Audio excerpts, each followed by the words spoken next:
Hi, everybody. Good evening. Welcome to Evoke Therapy Programs broadcast. I'm Dr. Brad Reedy, the Executive Clinical Director and co-founder of Evoke Therapy Programs. Happy to be doing this one tonight. We're continuing with a series on the chapters from my newest book, The Audacity to Be You. Tonight's chapter is one of my favorites. I think it's one of the ones that I find the most enjoyable because I think there are a lot of uncommon ideas, uncommon thinking in this chapter. Perhaps that's because we have so many ideas that are proliferated in pop culture around the idea around marriage that I think a lot of those ideas don't get challenged. And so today we're going to try to peel back the layers and go a little bit deeper into it. So the title for the chapter is Marriage, Divorce, and Psychosis. I think that title will become apparent as we go along tonight. Today is Monday, December 14th, 2020. So let's get right into what we want to talk about tonight. I love this poem. I borrowed it for the chapter epilogue, and I think it sets up quite well the title of the chapter and where we will be going this evening. So I'm going to read it to you. Just you can read along with me if you're watching this live. Love is a temporary madness. It erupts like volcanoes and then subsides. And when it subsides, you have to make a decision. You have to work out whether your roots have so entwined together that it is inconceivable that you should ever be apart. You should ever part. Because this is what love is. Love is not breathlessness. It is not excitement. It is not the promulgation of promises of eternal passion. That is just being in love, which any fool can do. Love itself is what is left over when being in love has burned away. And this is both an art and a fortunate accident. Those who truly love have roots that grow together, each underground, and when all the pretty blossoms have fallen from their branches, they find that they are one tree and not two. And this is from Captain Corelli's Mandolin. So I think it sets up the outline for this evening. We have a lot of things that we talk about when we try to describe what that early phase of romantic love is like. I talk about it in this chapter to begin. Phrases like "you complete me," or "he is my everything," or "she is my world." "He is my best friend, my lover, and my biggest supporter. She is my better half." While all the above might sound wonderful and may express in a poetic sense the powerful nature of romantic love, these statements can also reveal a fundamental misunderstanding of what it means to be in a healthy, mature, and intimate relationship. The idea of two becoming one in a psychological sense may be the seed of later problems in the marriage. So, that force that brings us together oftentimes has in it the seeds which later on might become the problem, which might grow into a tree that we have to tend to, a tree that we have to mend and to pay attention to. Otherwise, it'll kind of take over and become wild and become what eventually drives us apart. The idea that marriage is becoming one person is, if we're to take it literally, is a kind of psychosis. It's a mad idea. The idea that is oftentimes idealized that your partner is supposed to be your everything is a kind of psychosis, a kind of craziness, a kind of a delusional way of thinking. When we think about healthy marriage, when we think about healthy relationship, which takes, and we'll talk about this evening, a lot of work, a lot of compromise, a lot of sacrifice. When we think about that, it's really about two people, two human people who can live together if they need to, but decide not to. Decide that the union and their togetherness brings them greater meaning and greater value to their lives. So oftentimes it is our dents and our holes and the things that we were left without from our own childhood that we look for in a partner. I talk about in my own marriage that in falling in love, I was able to soothe my wife's anxiety, right? To give her that sense of peace and comfort. It was one of my gifts and my childhood wounds was to be able to provide that for her. she found herself soothed and connected and accepted, and in turn looked at me with those eyes. And those eyes told me that I was now good and worthy. And we called that blending of wounds, that fitting together of dense or puzzle pieces, we called that falling in love. And in the early phases, food didn't matter, sleep didn't matter. We could talk for hours on end, of course. And there was in that a kind of delusional state, this kind of idealized idea of the relationship, which if not for that, we might not get married as couples, right? That's what pulls us together. What I believe as a therapist, having done my work over these years and had as many struggles and made as many mistakes as any or more, is that drive to be together is also the drive to heal ourselves. And if you get lucky enough, if you begin to awaken to the reality of who you are and what it means to be in a relationship, and you have a partner, that's the real lucky thing. You have a partner who's willing to wake up also from that delusion, then you can begin to build a lifelong union, one day at a time, called a marriage. We'll talk more about that as we go. It's important, and this is a premise that happened throughout the book. It's important to say that all of this is built on the foundation of a self. To the extent we have a healthy and mature self is the extent to which we'll be able to be in an intimate relationship with somebody else. So here is that idea said and borrowed from Robert Bly and said in the book. Robert Bly suggested, he likened the development of a self to a round ball of light, a globe of energy. And he says this: one day we noticed that our parents didn't like certain parts of us, certain parts of that ball. So to keep our parents' love, we put those parts of us that they found unacceptable in a bag. He talked about this bag that we stuff things into, that we drag behind us. Next, he says, teachers and peers have their say, telling us what is unacceptable.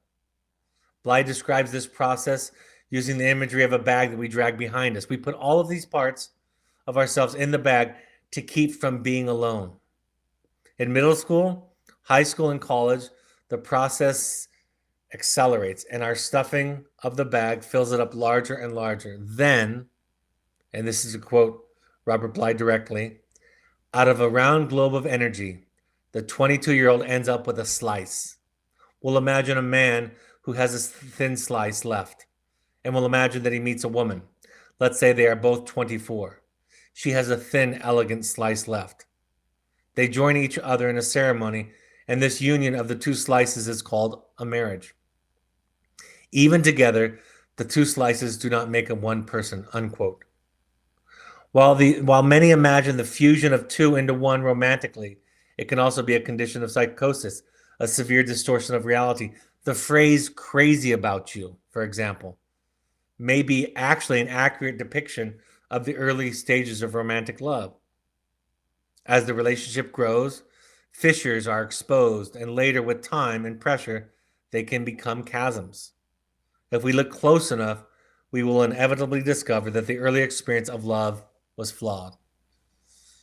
Almost in every case, when I'm working with a couple who comes to me with some consideration, at least in distress, if not with the consideration of the possibility of divorce, when somebody comes to me in that state, it doesn't take a lot of creativity to trace back and find the elements of the problem in those early phases of romantic love. Like in my own case, my ability to soothe her fears and her anxiety, which is not, it can be a virtue, right? It can be something kind that you do for somebody, but we were so rigid in this dynamic.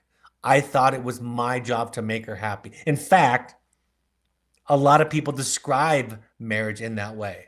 to make my wife happy, to make my husband happy. I thought it was my job. I thought it was my role. And because I was able to do it in our courtship, we called it falling in love. And then I failed, right? We got married. We started to live our lives, and I failed. And I failed again and again. And when I failed to soothe her, she, instead of looking at me adoringly with those eyes that told me that I was okay, that I was perfect, she looked at me with disappointment. And sometimes what came out of her mouth was, "You're a bad husband." And of course, because I could not stand the distress of her pain, I couldn't stand to sit in the empathic misery that I felt of her distress and her pain. I called her a less than wife, a bad wife. And so we were at a point where we had to decide, where was this going to evolve, or was this just going to dissolve? In our case, doesn't have to be the case, we took some time away and essentially sorted out some of our baggage, some of our unprocessed, unlooked at pieces, and began to see what our own responsibility was. And I'll talk about what mine was specifically and what hers was specifically. And we eventually were able to come back together and what we call affectionately now marriage 2.0. But that idea, not uncommon at all, that it is your job to make your spouse happy. That idea, in a psychological sense, is delusional. It's crazy. It's not your. In fact, you're not capable of making your spouse happy. I love this quote, and quoted in this chapter from James Hollis. It's from a book called "The Search for the Magical Other." Excuse me, it's called The Eden Project, and the subtitle is "The Search for the Magical Other." And Dr. Hollis says, "I think that one of the problems in marriage is that people don't realize what it is. They think it's a lifelong love affair, and it isn't. Marriage has nothing to do with being happy. It has to do with being transformed. And when the transformation is realized, it is a magnificent experience. But you have to submit. You have to yield. You have to give. You can't just dictate."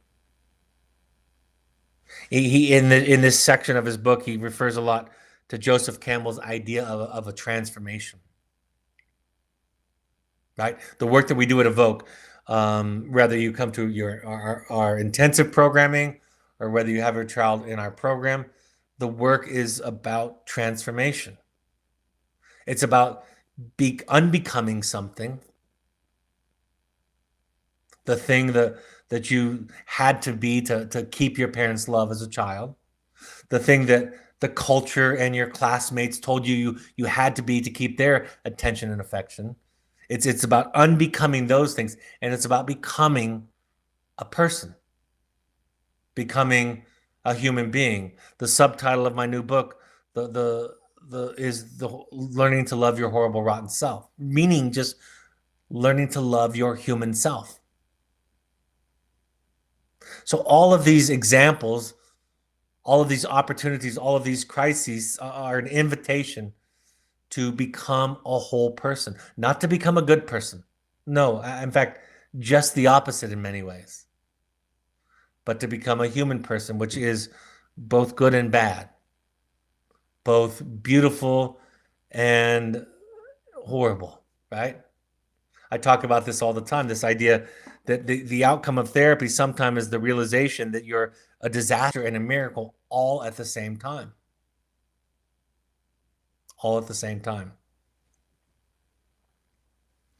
With intimacy, and this is a major premise in the book, with intimacy, you must surrender the need to be right. But what you pick up in return is so much better. You get to be a self, a human self, a human being. You get to be you. And that works. That's really this. I wanted to write this book, number one, because my ideas are constantly evolving, and each book that I write will be kind kind of a marker of my own evolution, my own thinking, my own growth.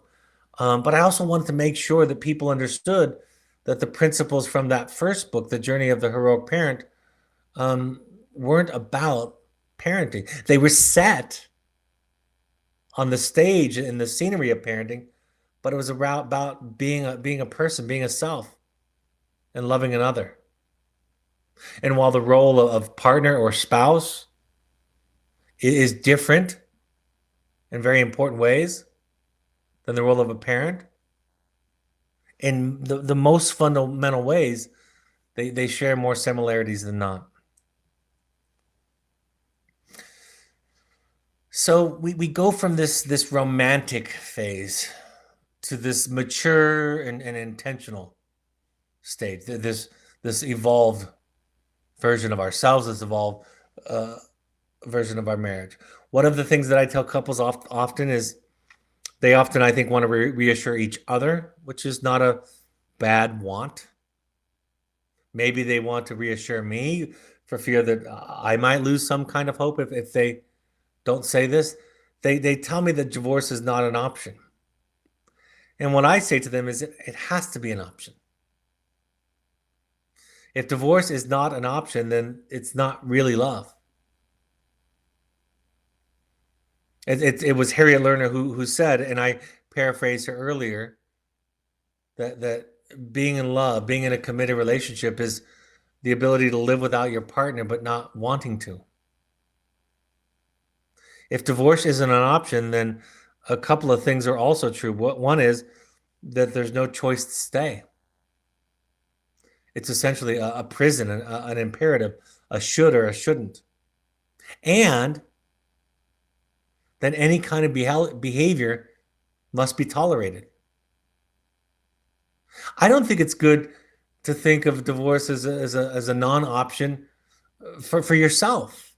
I think it's important to realize your spouse could leave you. Now, I'm not talking about the kind of leaving you that is a fight or flight reaction where you're constantly walking on eggshells.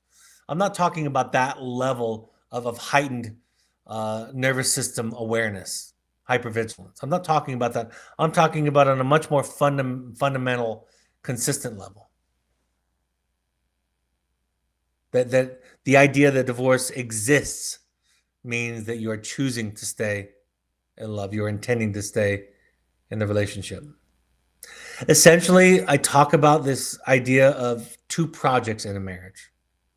Now, there are more, of course, but I see these so consistently in marriage. And of course, like most of my work, I draw it out of my own experience and my own experience with marriage in this case. The first job, the first responsibility or project, typically for one of the partners, is to tell the truth, to show up as you are, to tell the truth about how you feel, what you want, what you don't like, what you need, to tell the truth. And the second project in intimacy in a marriage, a committed relationship, is holding the other person with love and kindness and patience. And often in marriage, I will see that there's a kind of a polarization that exists where each person is weak in one of those areas. If I just use my own marriage as an example, I struggled to tell the truth. And I struggled to tell the truth because when my truth upset, disappointed, angered, or frightened my wife, I put it in the bag that Robert Bly talks about. I hid it from the world. That was the way that I got through and escaped childhood intact, or sort of intact. I learned what people wanted, and I gave that to them. I compromised or gave up my authentic self to create a secure belonging. Now, in my case, which is often the case of the person who struggles with truth-telling, I can listen to somebody else's truth, difficult, painful, frightening, upsetting truth, more than most. So it's not a great challenge, or it's not something I find my limit as much as many other people. I can listen to my wife or others express frustration, disappointment, anger, sadness. I can listen to them talk about change. I can listen to a lot. Not by any means perfect, but that's not the thing that's not the area where I struggle. Now, if you flip it and look at my wife, it's exactly the opposite. She can tell me a lot. She's willing and able to talk a lot. We talk about this fact that she has a high word quota. She can tell me her fears, her anxieties, her frustrations, her disappointments, and her needs. She's good at that. But because of the anxiety that she struggles with, she struggles more to hear and to hold my truth with love and kindness and patience and curiosity. So we start to polarize. I'm the pleaser. I try to make her happy. I try to tell her what she wants to hear. She tells me a lot and I listen. And just the other day we were talking, there was something I told her after a difficult day. I was struggling with our conversation. And I told her at the end of the day, I said, I'm struggling with our conversation today. And she said, what would you like me to do about that? And I said, just first and foremost, and maybe only, just thank me for telling you. You can just say, I'm so glad that you told me. That would be enough. Just listen to it. So ask yourself in intimacy, do you find yourself being the one who can listen and hold people's potentially triggering truths better than average? Do you find yourself more willing to please, thinking that if somebody's upset with you, that you've done something wrong and therefore you have to bend yourself into a position to make them happy? It's often a pairing that I will see in a couple. And again, to make it clear, my wife and I both have both parts in us and both projects in us. But we would both agree that my job, my project, my focus is to learn to tell the truth more. And her job, her project, the emphasis, the difficult thing for her is to learn to listen to difficult things with more patience and curiosity and compassion. It's the same thing I talked about in the previous chapter about intimacy. I talk about the idea that talking, that's why talking is a taking thing. Talking tends to be a taking thing. And listening tends to be a giving thing. It's not always true. To share your authentic truth is a gift that you give to somebody, but you're asking somebody to hold you when you share that.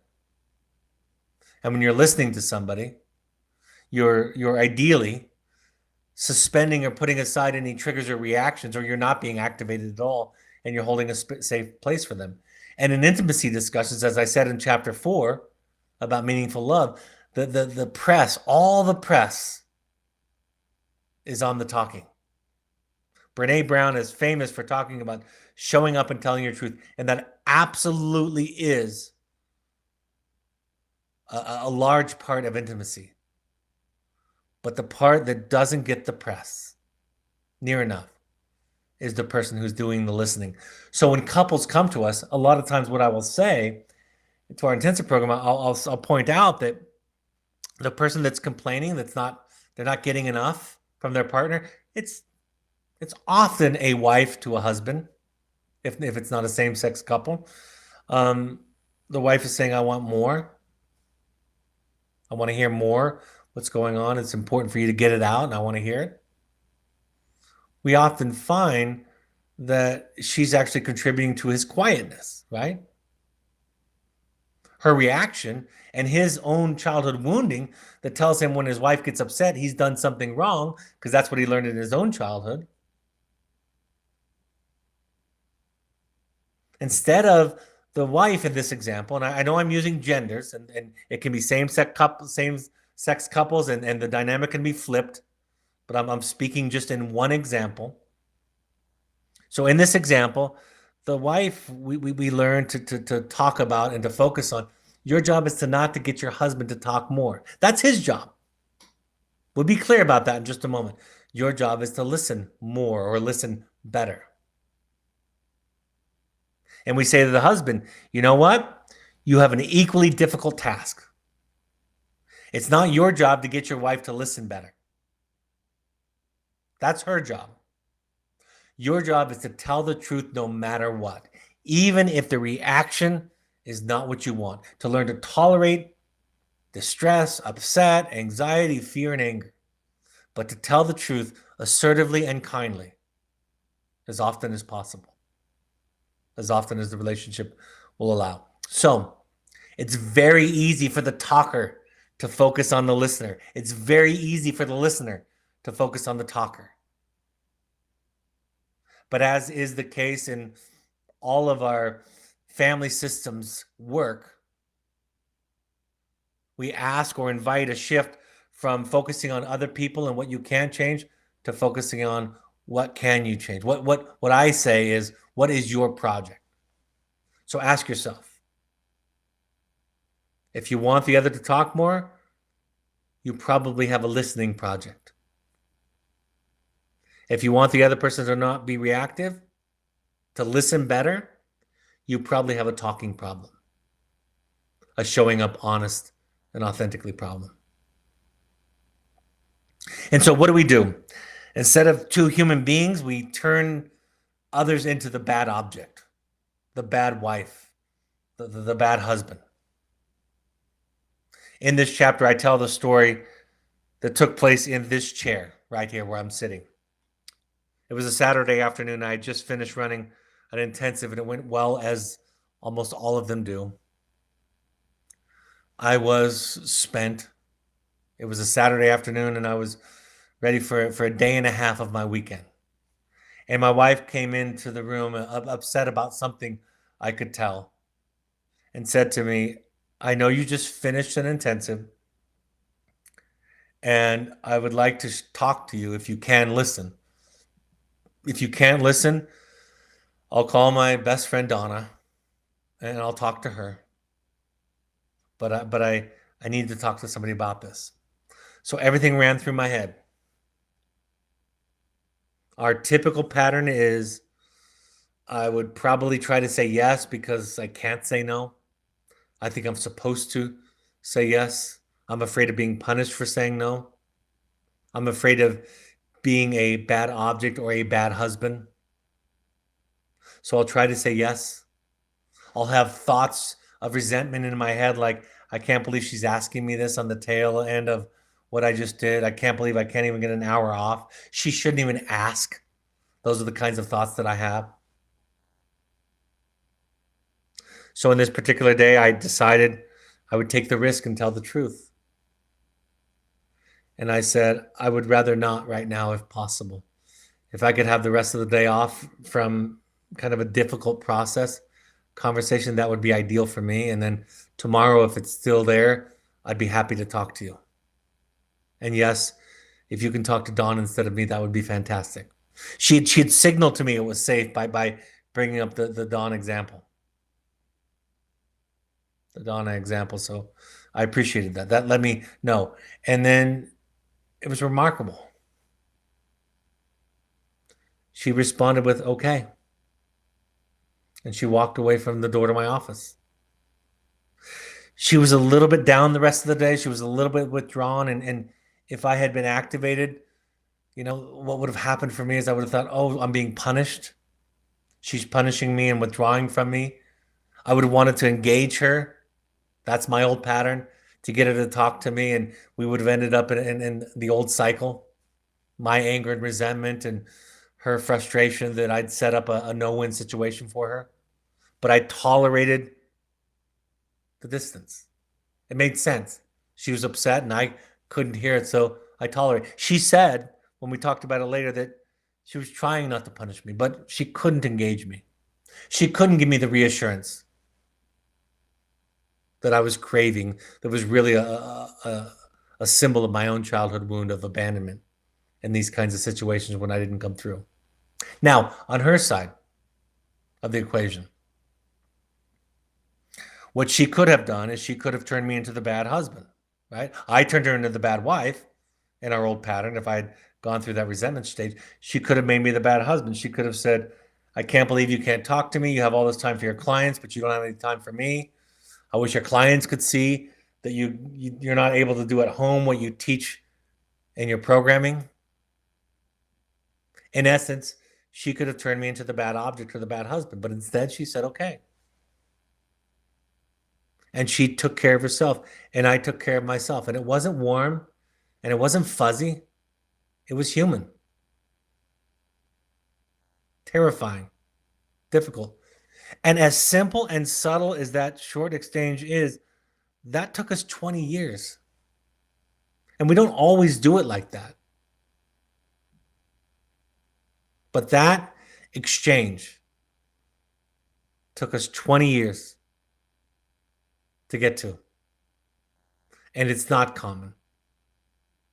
Most of the time, we take our distress, our upset, our hurt, our fear, and we make other people bad. That's the defense.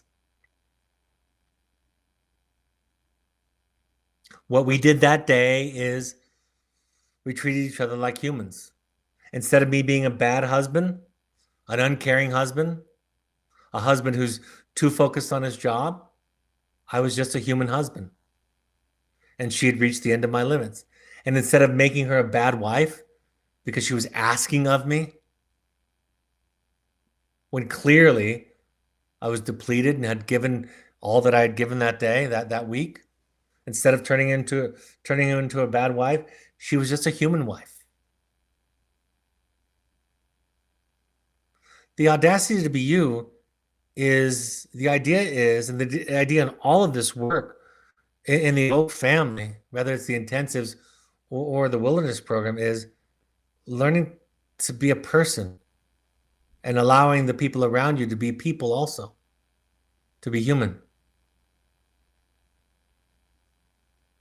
Like I said, in considering divorce, if one looks close enough, one can see how the problems were there in the beginning, and in many ways were the reason for falling in love.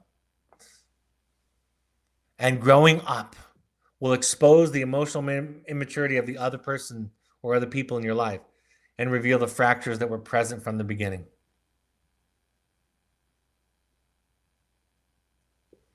I talk about how our dents fit together and we call that falling in love. Here's the quote from the book. Because children are required to navigate their parents' defenses to survive childhood, they develop in such a way that they end up relating to people who are the same shape, size, and color of their parents. In other words, we become shaped by a certain kind of compromised person. And as we grow up, we are inclined to relate to those same kinds of people. The shape of our wounds predisposes us to fit with the others who mirror in some ways our original contexts. The work then is to come to know this by unraveling our childhoods, good, bad, and in between, so that we make friends with ourselves. And if we are lucky, as I am, if we are lucky, we find a partner who is willing to travel a similar path that is their own. You're all dented. I'm dented. She's dented. We're all dented. And those dents, they create a dynamic where we find people and that in some ways fill those holes in those dents. But that doesn't work. That doesn't, unless you simply compromise your by giving up your will to live the richest life and just kind of resign yourself to a life of kind of quiet desperation. That doesn't work. And that quiet desperation usually comes out of, well, you need to stay married, and so you can't get divorced anyway, and so you just have to stay unhappy. But if you take the other fork in the road, you wake up and you work on yourself, and it never ends. At least I've never seen it end with anybody. In fact, the most enlightened people I've ever met in my life are quick to tell you how the work continues throughout their life. So we learn. I always say this to people. When people tell me that their ex-partner is a narcissist, for example, or their ex-partner is an anxious person or a borderline, or an alcoholic, then pick your diagnoses, pick your description. Whenever somebody tells me that, I think that's interesting, but not the most interesting thing.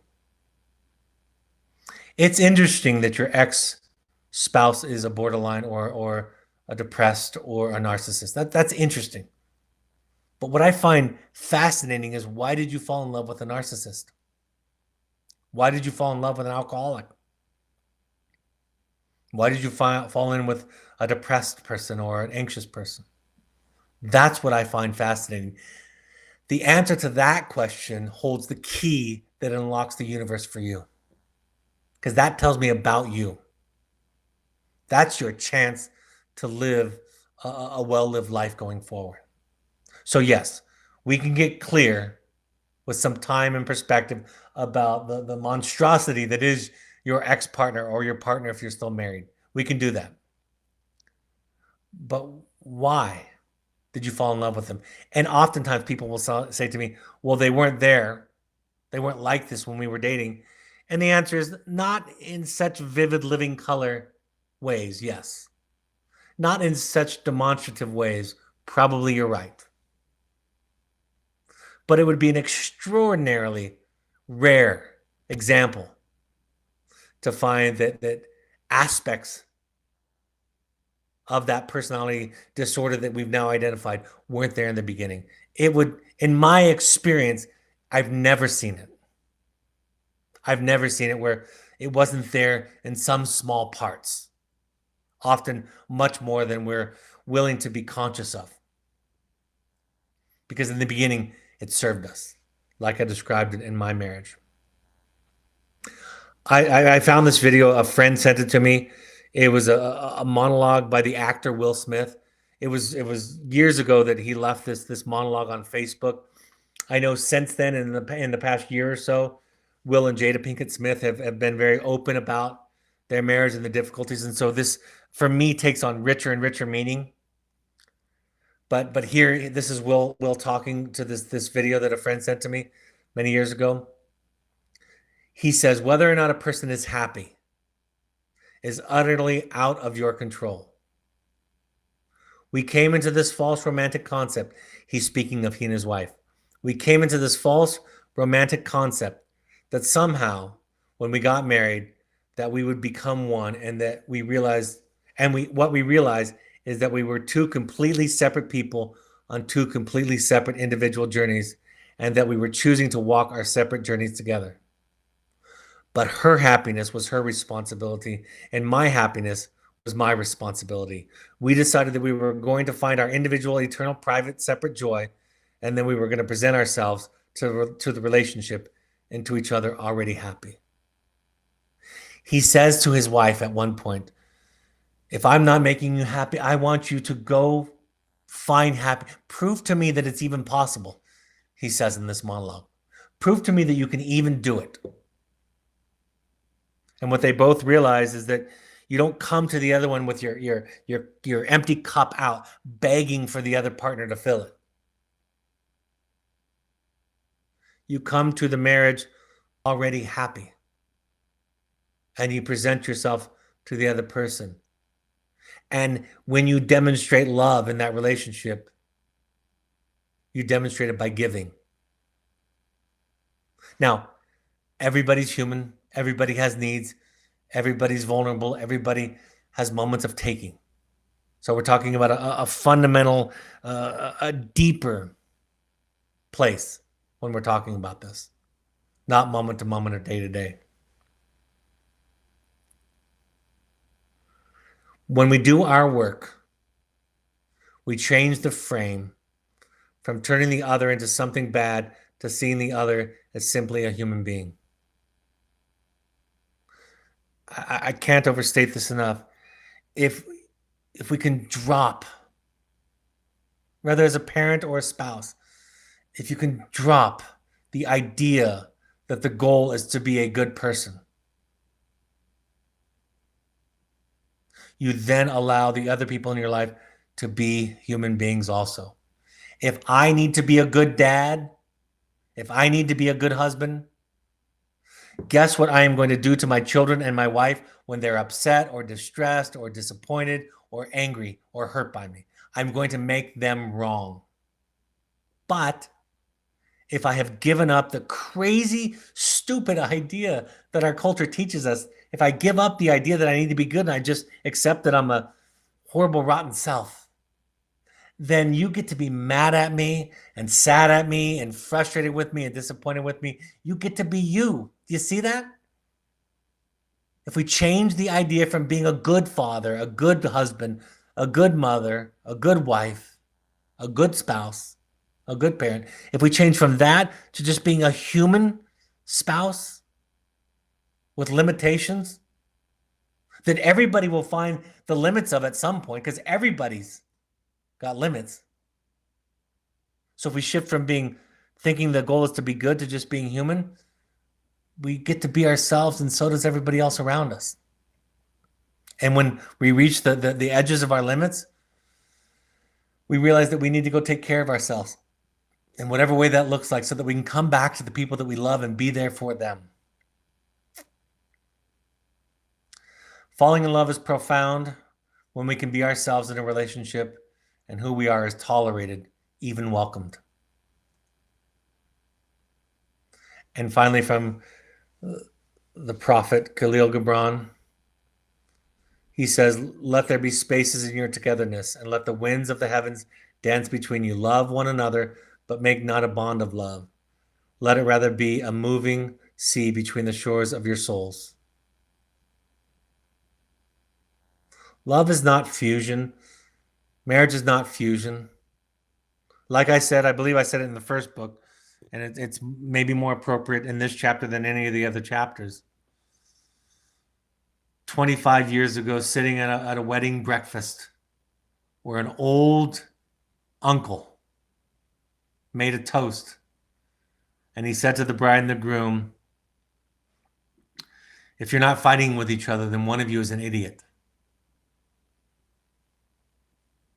Part of intimacy requires that we don't lose our sovereign sense of self.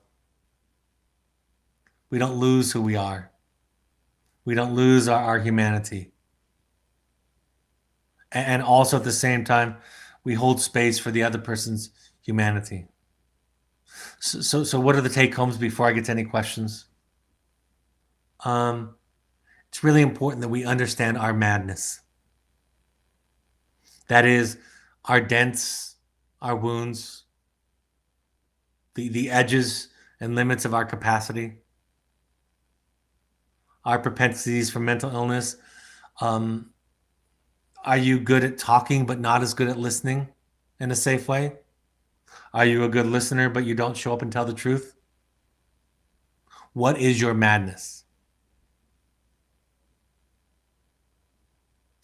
And we shift from making the goal. I mean, that's the whole premise of the book. You know, it's the epigraph of the entire book.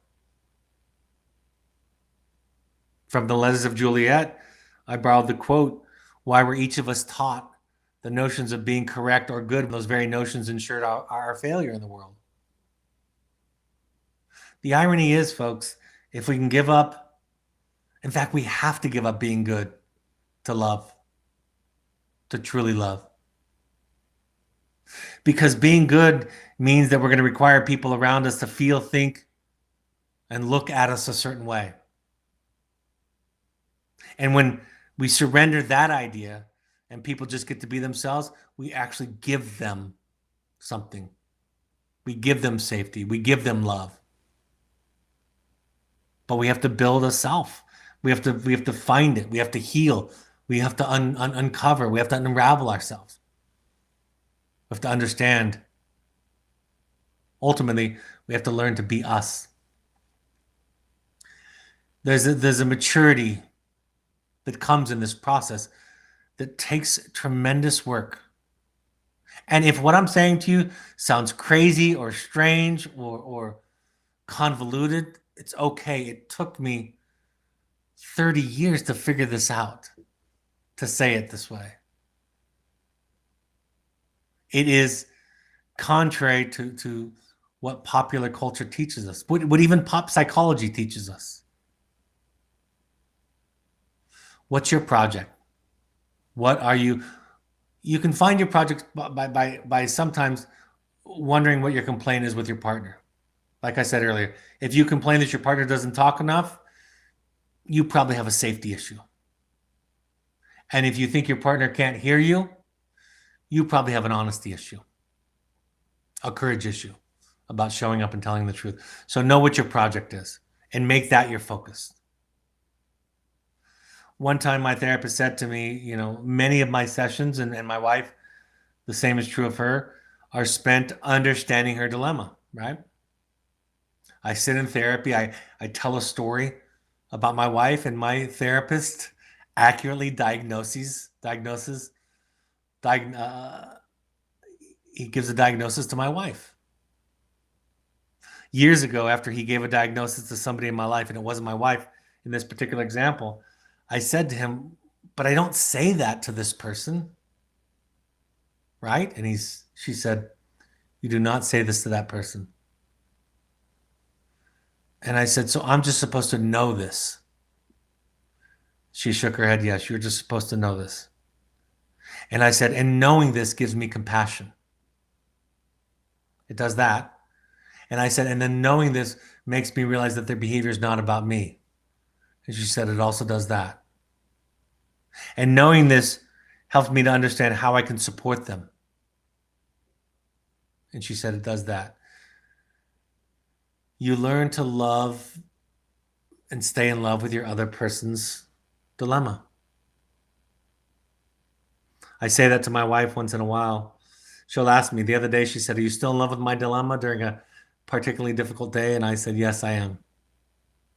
And I'll ask her, are you in love with my dilemma? And she said, yes, I am. Remember that talking tends to be a taking thing. Not always. But it tends to be, and that listening tends to be a giving thing.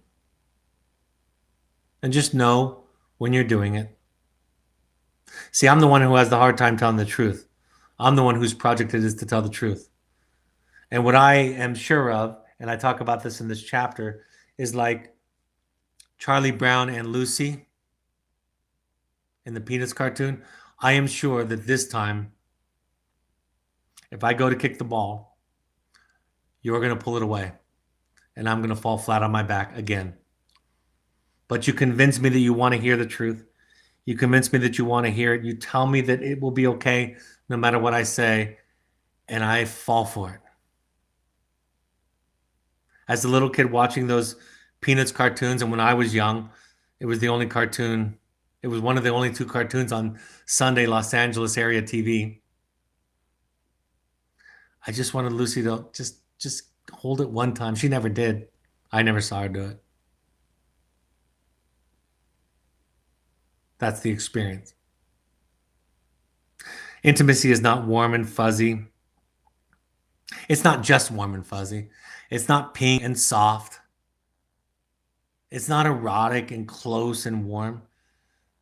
It's all those things, but it's also terrifying, horrifying, painful, difficult, scary. It's all of it.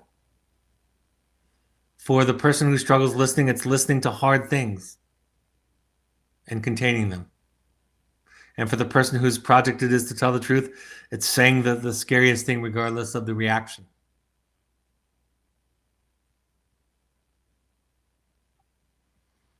And divorce is an option because the idea that divorce exists and is an option is the only thing, is a reality that means that you're choosing love, that you're choosing togetherness. All right, Malia, I'm happy to take any questions that have come in.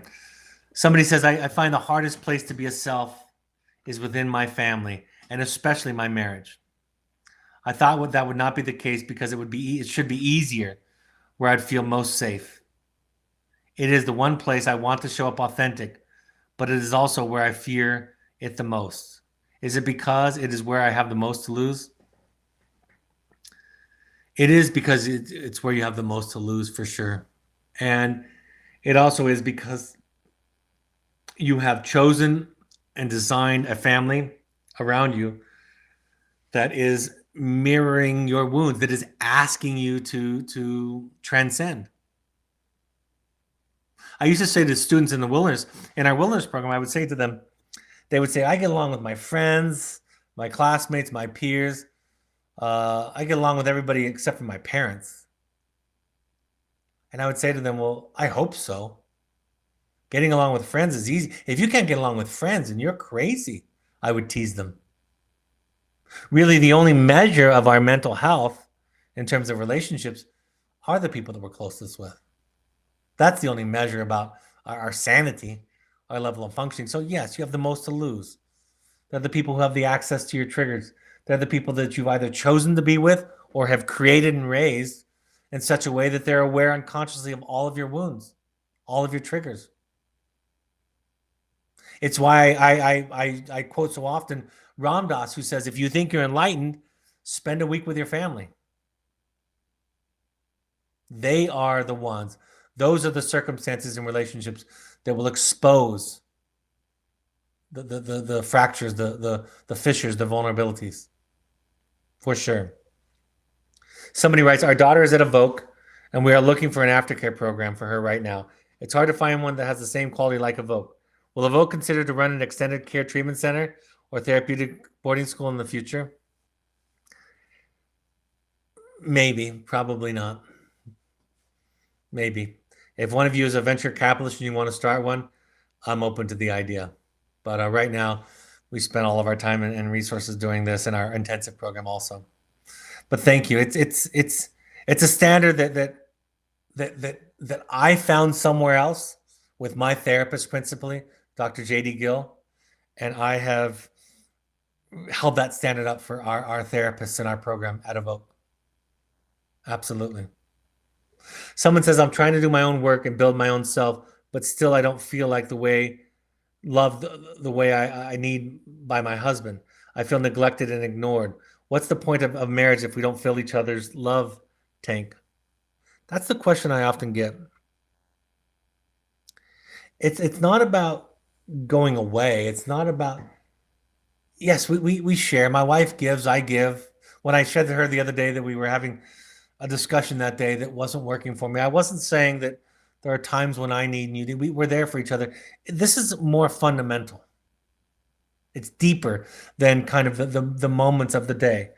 So the answer is like Will Smith said, like James Hollis says, like Khalil Gibran says. The answer is you present yourself to the marriage happy, and you're there to support your spouse to go where they need to go. And that takes great capacity and emotional resources. A great example of learning this is either listen to the podcasts, watch the YouTube webinars, or read the books in succession, The Knight in Rusty Armor by Robert Fisher, and the sequel written by J.D. Gill, The Letters of Juliet to the Knight in Rusty Armor. And you'll see what I'm talking about. In the Letters of Juliet, she realizes that she's not been putting into the marriage, right? The knight in the first one realizes that he's not being who he is. He's covering everything up. And she realizes that she's not giving to the marriage. She's asking but not giving. It's a great metaphorical, allegorical illustration of the answer to your question. Someone writes, gosh, after so many notes, this last comment by you says it all for me. The wedding toast, if you're not fighting, one of you is an idiot. Well, I'm the idiot. I do not have a sovereign sense of self. Years ago, I knew that was so much of the issue. I knew I was the one who wasn't the fighter. I was the peacemaker. I have realized through so much work, my struggling children, and looking inward, that I am so undifferentiated. I remain on the jagged, crooked journey, most of the time looking forward to the next rock to climb. Thank you. You are absolutely welcome, and you're welcome because me too. You know, as I close this tonight, I'll go to the upcoming announcements. I just want to say to you, I'm just giving you the wisdom that somebody gave to me through my crooked journey. And it didn't come gracefully. It doesn't come gracefully. It comes painstakingly slow. And it's an arduous task and journey. And I wouldn't trade it and don't trade it for the world. All right, let me get to upcoming announcements, and then if there are any questions left over. You can see on the slide if you have an interest in intensives. We are still doing intensives in person. We have a quarantine period and a testing period. So the next in-person one is January 6th. That's one that I'm running. We also have online ones that are more affordable that, of course, don't give you exposure to COVID. So January 13th through 15th is our next online one. They're fantastic online also. They're shorter.